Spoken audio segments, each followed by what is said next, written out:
क्या आपने कभी एकांत में बैठकर अपनी ही रूह से ये सवाल पूछा है कि मेरी जिंदगी में ये जो दर्द है, ये जो लगातार बनी रहने वाली टूटन है, ये जो ना खत्म होने वाली उलझन है, इसका असली कारण क्या है? हम अक्सर सोचते हैं कि हमें किसी और ने दुख दिया, उसने मुझे छोड़ दिया, उसने मुझे धोखा दिया, समय ने मेरे साथ गलत किया। लेकिन अगर आज हम अपनी चेतना की गहराइयों में उतरे तो एक कड़वा मगर मुक्ति देने वाला सच सामने आएगा। ये पीड़ा बाहर से नहीं आई है, ये पीड़ा किसी और ने नहीं दी, ये घाव हमारे अपने ही मोह ने हमें दिया है। वो मोह जो हमें चीजों से बांध देता है, वो आसक्ति जो हमें लोगों से जकड़ देती है, वो लगाव जो धीरे धीरे बहुत खामोशी से हमारी आजादी, हमारी शांति और हमारी बुद्धि को दीमक की तरह खा जाता है। आज हम उसी अदृश्य बेड़ी को खोलने की यात्रा पर चलेंगे। परमहंस योगानंद जी की कालजयी दृष्टि से समझेंगे कि आखिर प्रेम और मोह में वो कौन सा बारीक अंतर है जिसे न समझ पाने के कारण हम जीवन भर रोते हैं। जगत गुरु परमहंस योगानंद जी ने एक बहुत ही गंभीर सत्य कहा है। मनुष्य अपनी तकलीफों का स्वयं निर्माता होता है और उसका सबसे बड़ा और सबसे दुखद निर्माण है मोह। शास्त्रों में इसे पाश कहा गया है। पाश यानी फंदा। हम सोचते हैं कि हम स्वतंत्र हैं, लेकिन गौर से देखिए अपने मन को। सुबह उठने से लेकर रात को सोने तक हमारी खुशियों की चाबी किसके पास है? मोह तब पैदा होता है जब हम किसी व्यक्ति, किसी संबंध, किसी वस्तु या यहां तक कि किसी छोटी सी इच्छा को अपनी खुशी का एकमात्र सोर्स यानी स्रोत बना लेते हैं। हमारा मन एक शर्त रख देता है, अगर ये व्यक्ति मेरे पास है तो मैं खुश हूं, अगर ये चला गया तो मैं बर्बाद हो जाऊंगा, अगर मुझे ये पद मिला तो मैं सफल हूं, वरना मैं कुछ भी नहीं। इस एक विचार के साथ हम अपनी अनंत आत्मा को, जो ब्रह्मांड की स्वामिनी है, एक भिखारी बना देते हैं। हम गुलाम बन जाते हैं, दूसरों के बर्ताव के गुलाम, बदलती परिस्थितियों के गुलाम, अपनी ही अनियंत्रित भावनाओं के गुलाम। योगानंद जी चेतावनी देते हैं कि जिससे आपकी शांति चली जाए, याद रखना वो प्रेम नहीं, वो मोह है। लेकिन सबसे बड़ी त्राजेडी ये है कि मोह हमेशा प्रेम का मुखौटा पहन कर आता है। ये इतना सूक्ष्म है कि बड़े बड़े विद्वान भी इसमें धोखा खा जाते हैं। हमें लगता है कि हम किसी की बहुत परवाह करते हैं, हम किसी को खोना नहीं चाहते। क्या ये प्यार नहीं है? आध्यात्मिक जगत इसका उत्तर ना में देता है। आइए अपनी डायरी में या अपने मन के पटल पर इन अंतरों को लिख लें। बंधन वनाम मुक्ति। मोह कहता है मैं तुम्हें अपनी मुट्ठी में रखना चाहता हूं। प्रेम कहता है मैं तुम्हें खुले आकाश में उड़ते हुए देखकर प्रसन्न हूं। मोह बांधता है, प्रेम मुक्त करता है। मांग वनाम त्याग। मोह कहता है मुझे तुमसे ये चाहिए, तुम मेरे हिसाब से चलो। प्रेम कहता है मैं तुम्हारे लिए क्या कर सकता हूं, तुम्हारी खुशी में ही मेरा संतोष है। मोह मांगता है, प्रेम लुटाता है। भय वनाम सुरक्षा। मोह के पीछे हमेशा एक डर छिपा होता है, खोने का डर, अकेलेपन का डर, अहंकार के टूटने का डर। प्रेम के पीछे केवल एक भाव होता है, विश्वास। ये विश्वास कि जो मेरा है वो रूह के स्तर पर मुझसे कभी अलग हो ही नहीं सकता। मोह कहता है मैं इसके बिना अधूरा हूं। प्रेम कहता है मैं अपनी आत्मा में पूर्ण हूं और तुम मेरी उस पूर्णता का एक सुंदर विस्तार हो। परमहंस जी कहते हैं कि प्रेम आत्मा को विस्तृत करता है, उसे फैलाकर आकाश जैसा बना देता है, जबकि मोह आत्मा को सिकोड़कर एक बिंदु पर ले आता है जहां सिर्फ घुटन है। जरा सोचिए, हम उन चीजों को क्यों पकड़े रहते हैं जो हमें ही चोट पहुंचा रही हैं? वे संबंध जो मर चुके हैं, वे यादें जो नासूर बन चुकी हैं, वे आदतें जो हमें बीमार कर रही हैं।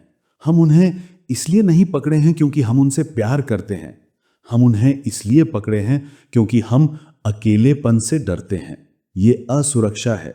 योगानंद जी इसे एक बहुत ही सटीक उपमा देते हैं। वो कहते हैं मोह मनुष्य की विवेक बुद्धि को ढक देता है। जैसे घने कोहरे में पहाड़ दिखाई नहीं देता, वैसे ही मोह के कोहरे में हमें अपना भला बुरा दिखाई देना बंद हो जाता है।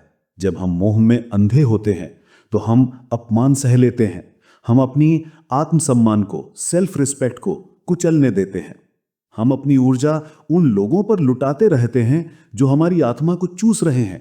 क्यों? सिर्फ इसलिए क्योंकि मोह हमें छोड़ने नहीं देता। वो हमसे झूठ बोलता है कि अगर तुमने इसे छोड़ दिया तो तुम्हारे पास कुछ नहीं बचेगा।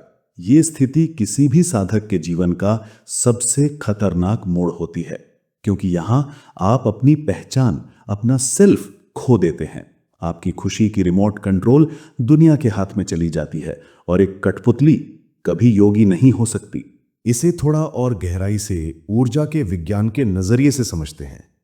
जब आप किसी से मोह करते हैं तो आपकी प्राण ऊर्जा उस व्यक्ति या वस्तु की ओर बहने लगती है। आप अपनी शक्ति को लीक कर रहे होते हैं। योग विज्ञान कहता है कि मोह हमारे निचले चक्रों को भारी कर देता है। ये हमें धरती के गुरुत्वाकर्षण, माया और भ्रम से चिपकाए रखता है। जीवन का उद्देश्य है विस्तार। आत्मा ऊपर उठना चाहती है, आकाश की ओर। लेकिन मोह क्या? मोह पैरों में बंधा वो पत्थर है जो आपको गहरे पानी में डुबोए रखता है। आप ईश्वर को कैसे पाएंगे अगर आपके हाथ पहले से ही संसार के खिलौनों से भरे हैं? ईश्वर आपके द्वार पर खड़े हैं देने के लिए पूरा ब्रह्मांड लेकर, लेकिन आपकी मुट्ठियां रेत से भरी हैं और आप उसे छोड़ने को तैयार नहीं हैं। याद रखिएगा, खाली हाथ ही भरे जा सकते हैं। भरे हुए हाथ कुछ नया ग्रहण नहीं कर सकते। तो प्रश्न ये उठता है कि इस अदृश्य जेल से बाहर कैसे निकलें? क्या सब कुछ छोड़ छाड़ के जंगल चले जाएं? नहीं। योगानंद जी और भारत के महान ऋषियों ने गृहस्थ योगी के लिए बहुत व्यवहारिक सूत्र दिए हैं। मोह से मुक्ति भागने में नहीं, जागने में है। यहां 3 चरण हैं जिन्हें आप आज से, अभी से अपने जीवन में उतार सकते हैं। पहला, पहचानिए अपनी बेड़ियों को, अवेयरनेस। मुक्ति की शुरुआत अस्वीकार से नहीं, स्वीकार से होती है।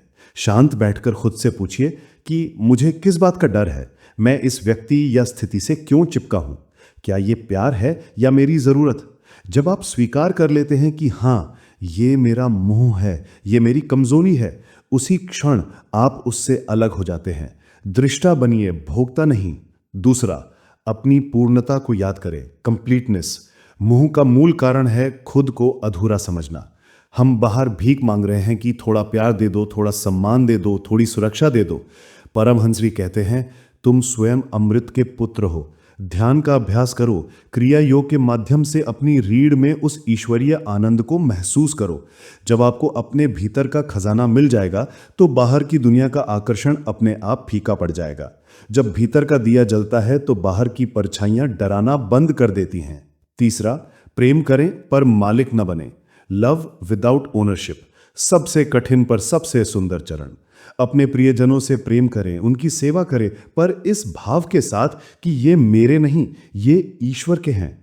ईश्वर ने मुझे कुछ समय के लिए इनकी सेवा का अवसर दिया है। जैसे एक नर्स अस्पताल में मरीज की पूरी सेवा करती है, पर मरीज के ठीक होकर जाने पर रोती नहीं।